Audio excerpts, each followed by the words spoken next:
Bonjour et bienvenue sur le podcast de Kimamori qui vous propose de découvrir ou redécouvrir les œuvres littéraires d'hier et d'aujourd'hui, leurs auteurs et leurs traducteurs, par le texte et dans l'oralité. Nous sommes de fervents lecteurs de l'œuvre de Eduardo Halfon et avons été enchantés de le voir lauréat du prix Médicis étranger 2024 pour Tarentule, traduit en français par David Fauquemberg et publié par les éditions La Table Ronde. Naturellement, nous vous proposons une série de notre podcast construite autour de ces romans et recueils de nouvelles. Cette série est bilingue, les extraits sont lus en français et en espagnol par le comédien Féodor Atkins. Aujourd'hui, vous pourrez suivre l'introduction de Norbert Charny, qui, mieux que nul autre, nous présente l'œuvre de l'écrivain guatémaltèque. Eduardo Halfon est né au Guatemala en 1971 et a passé une partie de sa jeunesse aux États-Unis, où il a fait des études de génie industriel, puis de littérature. Après ses études, il est revenu dans son pays natal pour enseigner la littérature à l'université. Il a ensuite vécu aux États-Unis, en Espagne et en France avant de s'installer à Berlin avec sa femme et son fils. Auteur de plusieurs romans et recueils de nouvelles traduits dans une quinzaine de langues, il a été couronné en 2018 du Prix national de littérature Miguel Ángel Asturias au Guatemala.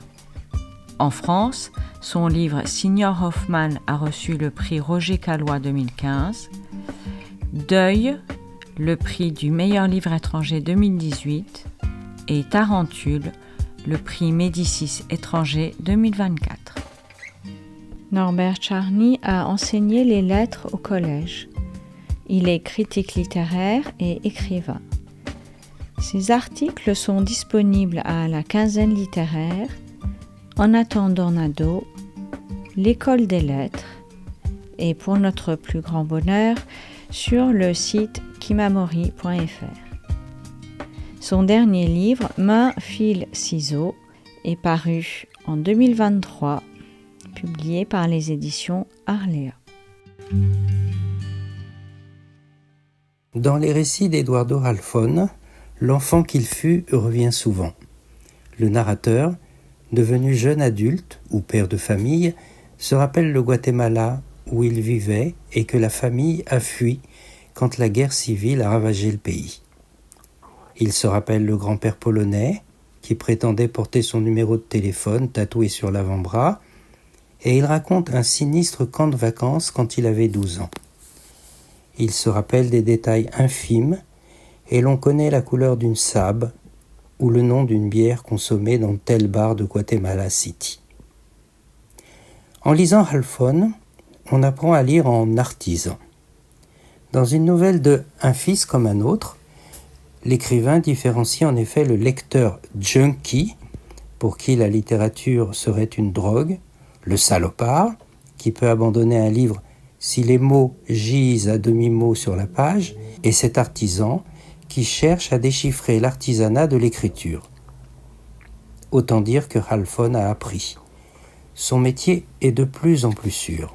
Présenter l'œuvre d'Eduardo Halfon ne consiste pas à aligner des adjectifs ou hyperboles. Il ne donne pas l'impression de chercher les applaudissements. Même si son premier récit publié en France s'intitule La Pirouette. Acrobate, funambule, marchant sur le fil de la phrase, transformiste surtout, tels sont les métiers qu'il exerce. Il préfère les exercer en voyageant, incognito, déguisé. À Tokyo, il arrive déguisé en arabe. À Varsovie, il arbore une doudoune rose. Ailleurs, à Łódź, il accepte de se faire appeler Signor Hoffman. Cette façon de faire est aussi façon de fuir. Eduardo Halfon ne veut pas qu'on l'enferme dans un cadre, une grille. L'Exergue de Tarentule, son dernier livre, le signifie à travers les mots d'Alejandra Pizarnik. J'ai hérité de mes ancêtres l'envie de fuir. Halfon est né au Guatemala, mais enfant, il a choisi pour langue l'anglais parlé à Miami. Adolescent, il a retrouvé l'espagnol. Il est issu d'une famille juive, mais comme il le signifie à Jérusalem, un chauffeur de taxi plutôt limité, il est aux 3/4 juif arabe. Un grand-père né au Liban a épousé sa grand-mère d'Alexandrie. Quant à la grand-mère née à Alep, elle s'est mariée avec le survivant d'Auschwitz, qui, par ses silences et ses soudaines révélations, est au cœur de toute l'œuvre dès Le boxeur polonais. Ce refus d'assignation prend un tour brutal dans Tarentule. 20 ans après un sinistre camp de vacances, Eduardo retrouve à Berlin Salomon Blum, le directeur. L'échange se transforme en interrogatoire. Ce directeur paranoïaque le culpabilise en le sommant d'affirmer une stricte et combative identité juive. Face à Blum, la fuite, ici par l'écriture, sera la seule solution. Halfon est, comme Abraham, patriarche de la Bible, errant et fugitif. Il vit en nomade. Le mouvement le caractérise comme il caractérise sa prose. Oui, prose. Pas roman, ni vraiment récit, peut-être autofiction, si l'on nettoie ce genre de sa dimension narcissique. Quand on lit un de ses livres, on ne fait pas la distinction entre le réel et la fiction, voire le fantastique. On n'a surtout pas envie de distinguer. Le plaisir tient au mélange, à tous les mélanges. Les détails qu'il grossit, un temps tenu pour insignifiants, révèlent tout à coup l'essentiel. Les digressions qui, on le sait depuis Stern et Diderot, nous en disent plus que la monotone ligne droite de la story, les ellipses, les silences, montrent autant qu'ils cachent. Les parenthèses chez lui, comme chez Jean-Philippe Toussaint, sont signes d'autodérision, d'ironie. Le style Halfon est fait d'imprévisibles, de ruptures, de coq à l'âne, d'incidentes. Si l'écrivain n'use jamais du point d'exclamation, sa prose bondit et rebondit. La vivacité qui est la sienne est indispensable. C'est même une question de morale. Ce que racontent les livres est tragique. Anéantissement des peuples amérindiens, guerre civile, deuil, héritage de la Shoah, avec les récits de la déportation, des traques, des rafles et persécutions, le sceau implacable de l'histoire frappe chaque livre. La construction narrative permet d'équilibrer le propos, de tempérer, d'alléger, d'ôter aux faits relatés toute sa dimension pathétique. Ainsi, dans Au ghetto mon amour, une nouvelle tirée de Signor Hoffman, le narrateur part sur les traces de son grand-père à Łódź. Il retrouve l'immeuble, inchangé ou presque, et l'appartement même dans lequel le vieil homme a vécu. L'appartement est habité par une femme qui ignore tout du passé. La scène est forte, l'émotion tangible. Or, un besoin naturel conduit Eduardo aux toilettes. Des cassettes vidéo d'un genre particulier sont là, rangées sur une étagère. Je ne citerai pas le dernier paragraphe de cet épisode. Très souvent, les situations les plus douloureuses sont désamorcées ou contrebalancées par une présence féminine. Le narrateur rencontre Aiko, par exemple, son hôtesse à Tokyo. Elle raconte comment son grand-père a été sauvé par son kimono à Hiroshima. C'est un des passages les plus intenses de Canción. Heureusement nuancé par ce que ressent Eduardo face à cette jeune femme. Il ne faut pas y voir le désir de relativiser, de minimiser.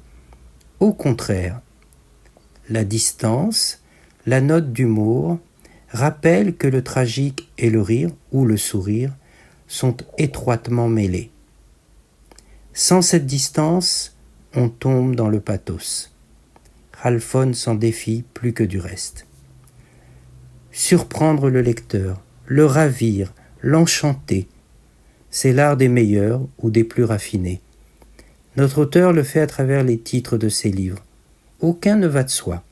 On ne saura jamais qui était le boxeur polonais. Cancion est un jeu de mots entre cancion et carnicero, mais le guerriero qu'on nomme ainsi n'est pas au cœur du récit. Le sens de monastère n'apparaît qu'en fin du livre. Le premier surpris est peut-être l'auteur. Les 6 ou 7 livres écrits depuis monastère, et dont le centre est sans doute le boxeur polonais, naissent par prolifération, avec des répétitions qui sont autant d'échos, de rappels. Halfon n'a en effet pas de plan précis. Chaque livre part d'une question à laquelle il ne répond pas forcément.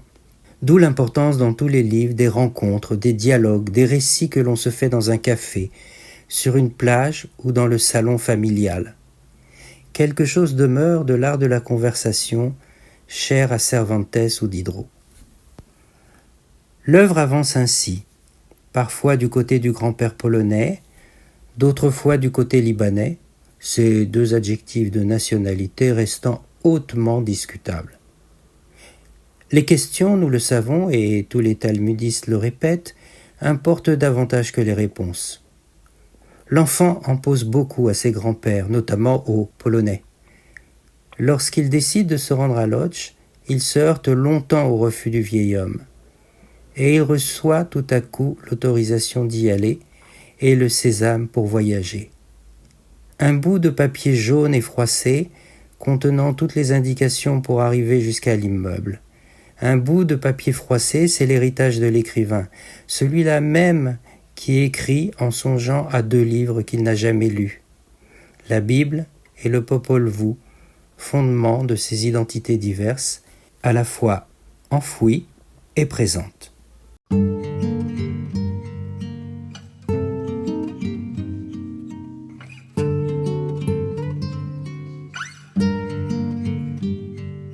Vous venez d'entendre Norbert Czarny vous présenter l'œuvre de Eduardo Halfon en introduction de cette série consacrée à l'auteur guatémaltèque. À partir de demain, vous pourrez plonger dans les extraits de ces différents livres, lus en français et dans leur version originale en espagnol. Tous les livres de Eduardo Halfon traduits en français sont disponibles au catalogue de la maison d'édition La Table Ronde. Chères auditrices, chers auditeurs, n'hésitez pas à consulter notre site internet kimamori.fr, nous suivre sur les réseaux sociaux et nous serions très heureux de vous voir rejoindre notre communauté de lecteurs en adhérant à notre association.